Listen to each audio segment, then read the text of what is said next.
हिमालय के जंगलों में टुनटुनी चिड़िया अपने पति जग्गू चिड़ा के साथ रहा करती थी।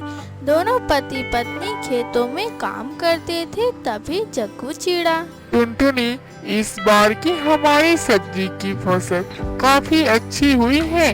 हम इस बार सब्जी को बेचकर एक घर खरीदेंगे। टुनटुनी, हाँ जी, आखिर आपने इस खेत में इतना मेहनत जो किया है तो क्यों नहीं फसल अच्छी होगी। टुनटुनी, मैंने ही नहीं अकेले मेहनत किया है, बल्कि तुमने मेरी बहुत ज्यादा मदद की है।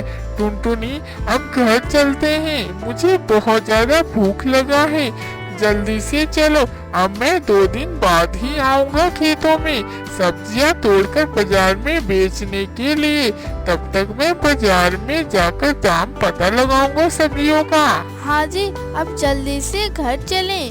बातों ही बातों में आप भूल गए कि आपको भूख भी लगा है। चलें अब। इतना कहकर दोनों पति पत्नी घर पर जाते हैं। टुनटुनी चिड़िया खाना लेकर आती है। फिर दोनों पति पत्नी खाना खाते हैं। इसी तरह से रात हो जाता है। तभी जोरों से बारिश होने लगता है। तभी जग्गू, टुनटुनी, मुझे काफी चिंता हो रही है, कहीं हमारा फसल पानी में डूब न जाए। टुनटुनी, या फिर खराब हो जाएगा हमारी सब्जियां। आज ये आप कैसी बातें कर रहे हैं। सुबह बोले कहीं बारिश सुबह तक रुक जाए तो आप इतना चिंता मत करें। इस तरह से टुनटुनी चिड़िया जग्गू चिड़ा को दिलासा देती है। देखते ही देखते रात से लेकर सुबह हो जाती है, पर बारिश बंद होने का नाम ही नहीं ले रहा था। इसी तरह से लगातार 2 दिनों तक बारिश होता है। फिर जैसे ही बारिश बंद होता है, जग्गू चिड़ा और टुनटुनी चिड़िया दोनों खेतों पर जाते हैं तो देखते हैं उनकी सारी फसल बर्बाद हो गया होता है। जग्गू ये देखकर काफी चिंता में आ जाता है। फिर दोनों पति पत्नी घर पर आते हैं। तभी जग्गू, टुनटुनी, मेरी सारी मेहनत बर्बाद हो गई। टुनटुनी, मैंने क्या क्या सपने देखे थे, सब बर्बाद हो गया।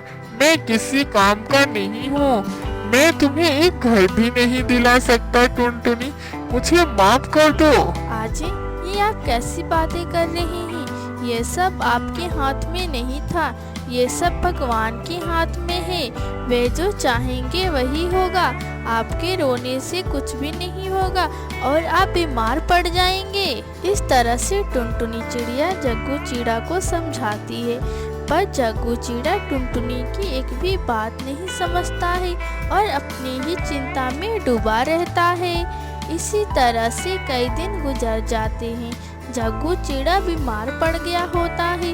तभी टुनटुनी चिड़िया, अच्छा जग्गू, मैं तुम्हारे लिए दवाई लेने जा रही हूँ। तुम काफी चिंता में पड़कर बीमार हो गई हो। टुनटुनी, इतना जोरों से बाहर बारिश हो रही है, तुम मत जाओ, तुम भी भीगकर बीमार पड़ जाओगी। पर टुनटुनी चिड़िया जग्गू की एक भी बात नहीं मानती है और दवाई लेने जाती है।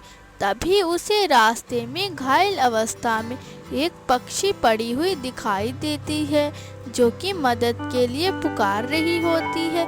तभी टुनटुनी चिड़िया जाती है और उसकी मदद करती है। फिर टुनटुनी चिड़िया, अरे माँ जी, आप यहाँ पर कैसे? आप तो काफी चोट लगी है। आप यहाँ पर इतनी बारिश में क्या कर रही हैं? अरे बिटिया, क्या बताएं, हमारे घर में एक भी कोई नहीं है दाना लाने वाला, इसीलिए मैं दाने के तलाश में आई थी। पर यहाँ पर तो काफी जोरों से बारिश और हवाएं चल रही थी, जिसकी वजह से मुझे इस पंखों से उड़ा नहीं गया और मैं नीचे गिर गई। बेटी, क्या तुम मेरी मदद कर सकती हो? मुझे मेरे घर तक छोड़ दो। माँ जी, अभी तो मैं बहुत जल्दी में हूँ, पर मैं आपके घर पे छोड़ देती हूँ। इस तरह कहकर टुनटुनी चिड़िया उस घायल पक्षी को उसके घर पर ले जाके छोड़ देती है। फिर घायल पक्षी, बिटिया, ये लो, ये लीची की बीज है, इसे तुम अपने आंगन में ले जाके लगा देना और सुबह उठकर देखना इसमें ढेर सारी लीची आई होंगी। ये एक जादुई लीची है। फिर टुनटुनी चिड़िया वह लीची के बीज लेकर आती है और अपने आंगन में लगा देती है। सुबह अपने पति जग्गू चिड़ा के साथ आंगन में जाती है। तभी जग्गू चिड़ा अरे टुनटुनी चिड़िया, ये क्या हमारे आंगन में इतना सारा लीची तुमने ये कहाँ से लाया और कैसे लगाए? तभी टुनटुनी चिड़िया सारी बातें जग्गू चिड़ा को बता देती है। फिर जग्गू चिड़ा टुनटुनी, तुम्हें नहीं पता मैं कितना ज्यादा खुश हूँ। इस लीची को देखकर मेरी तो तबीयत ही ठीक हो गई। मैं आज ही इस लीची को बाजार में बेचने जाऊंगा।